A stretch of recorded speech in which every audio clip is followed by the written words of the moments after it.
Hello everyone, welcome back to another Honkai Star Rail video and the very first Honkai Star Rail Trailblazer guide video, as this will not be a should you pull Kafka video, because the answer to that question is obviously yes. Like, if you can't deduce that the main mascot waifu character would be purposely made to be overpowered, then you're just not very smart, or maybe you're just not educated on anime mobile games yet, and it's just not my job to educate you. Really, the more important thing to point out at this time is that it's time for Jimmy Young to pack it up, as he's just completely outclassed, outdamaged, outperformed, outsmarted, and outshined by Kafka in a major way.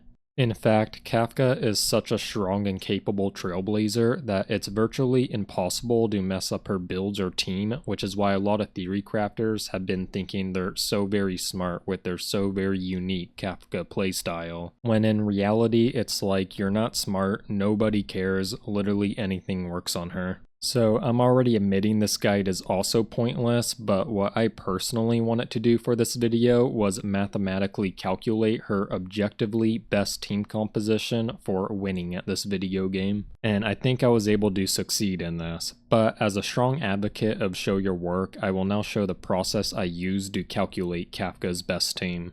So here I am at the spot I found convenient to be homeless back when I messed up in a major way on the Jing Yuan banner. And one thing I distinctly remember about this spot was this big trash compactor that would generate a lot of heat, which allowed me to stay warm at night. So I got to thinking that if there was some way I can tap into all the energy supplying this trash compactor and discreetly channel some of it to my other laptop, then I could do even more complicated theory crafting distributions. Here's that idea in action. I am basically just using the laptop that got stolen and used as a cutting board from me to supply power to this capacitor network. And then I'm hooking up this network to the 230 volt power supply here. Let's go ahead and turn this on. So just need this to run for about 30 seconds here.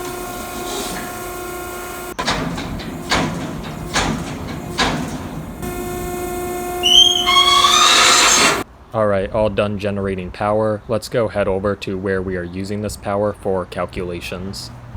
I am feeding this discreetly to my other PC through the San Franciscan sewage drains. And actually, I'm going to take this way as well. Down I go. So this is kind of a classic San Franciscan local way to travel, as the underground tunnels in the city just allow you to get to where you need to be a whole lot faster. Okay, about midway to where I need to go, and I think now is as good time as ever to go over Kafka's abilities so that you all understand what makes her so strong and capable as a trailblazer. First, her skill ability will do lightning damage to a primary target as well as some AoE damage to side enemies. But importantly, if the target enemy is receiving dot damage, then the enemy takes a whole bunch of damage. So basically she synergizes with any character that can apply a dot, like Sampo or Himiko. And then her ultimate attack will apply shock DOT immediately and activate the shock damage alongside other applied DOTs. And this can do a whole bunch of damage if you set it up right. So all this put together, we see that Kafka is just very good at taking your teams to the next level. And honestly, I think she is the second trailblazer in the game now, only beaten by the omnipotent Silver Wolf. Alright, we are almost to the calculation node, just need to head outside up over there.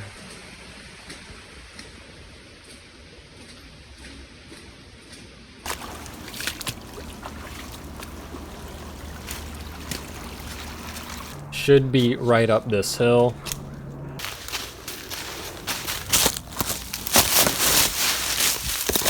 And here we are finally at the calculation node, where we are using all that voltage to supply us with the power we need to perform thousands of combat simulations in parallel. And then the results being compiled here are just then sent remotely to my Google spreadsheets, which I can view remotely from my desktop back at home. Anyways, I've had this program running since Kafka's banner came out in order to find her best team, and it looks like it's nearing execution finally, which is honestly just very exciting. exciting. Like, I'm going to rush back home, and I reckon within the next couple hours I will have results on how to best win at this video game with Kafka.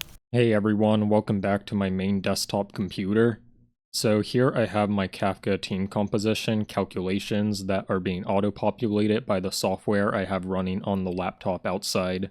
Let me scroll to the bottom so we can watch this in action live, but basically what this is doing is taking every combination of trailblazers and relics, which will eventually give us the best Kafka team for winning at this video game. Anyways, we are at the final entries, and you can see the data being written dynamically still, but I think by the end of today, the program will finally finish running, so I'm looking forward to that.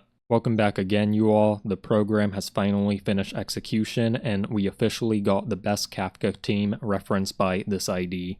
Let's just Control F this ID and see what we got hooked up with here. So Kafka, Silverwolf, Himiko, and Fire MC is going to be the best team for winning at this video game. But we also need to query our database to see the exact relics wanted for these trailblazers. Alright, let's see. So for Kafka, we want 2-piece Knight of Purity Place and 2-piece Guard of Wuthering Snow with defense percentage chest, speed boots. And then for Planetary, we want the Bellabog set. Okay, I will just try my best to replicate these recommendations on my account now.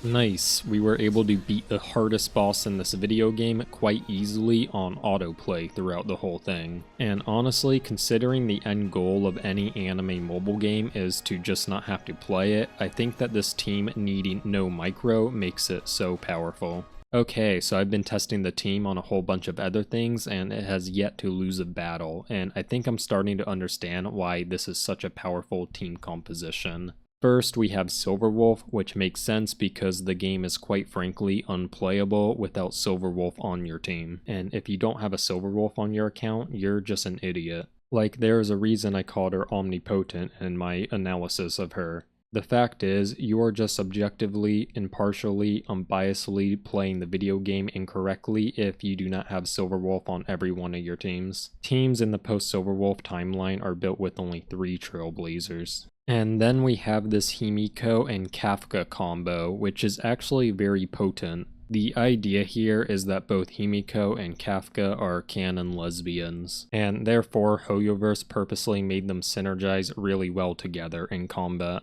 And though Kafka Himiko was already the most popular ship, I reckon them having such great synergy and the other perceived Kafka ships having no synergy is Hoyoverse's way to confirm that this is the canon ship in this video game. Basically, Himiko is able to consistently apply dots and Kafka can trigger them, but in addition to this, both characters together give massive AoE, and with the 2 additional trailblazers on the team, they also activate their follow-up attacks a lot. And the very last trailblazer is Fire MC, who I also see shipped with Kafka and Himiko a lot on Twitter, so it also makes sense that Hoyoverse would purposely give all 3 of them synergy. The Fire MC does her job protecting the team, but she also basic attacks and shield breaks a lot, which activates Kafka's and Himiko's follow-ups frequently.